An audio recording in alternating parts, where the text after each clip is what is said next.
Alright, so it's time for a little bit of cat tidbit knowledge.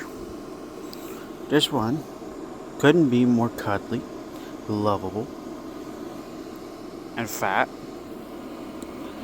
but he's also destructive, even if he doesn't intend to be, mainly because of what he's doing right now. As a result, he has put holes in my sheets. I now have to cover them up every morning so he doesn't make them bigger. But you know what? I still love him.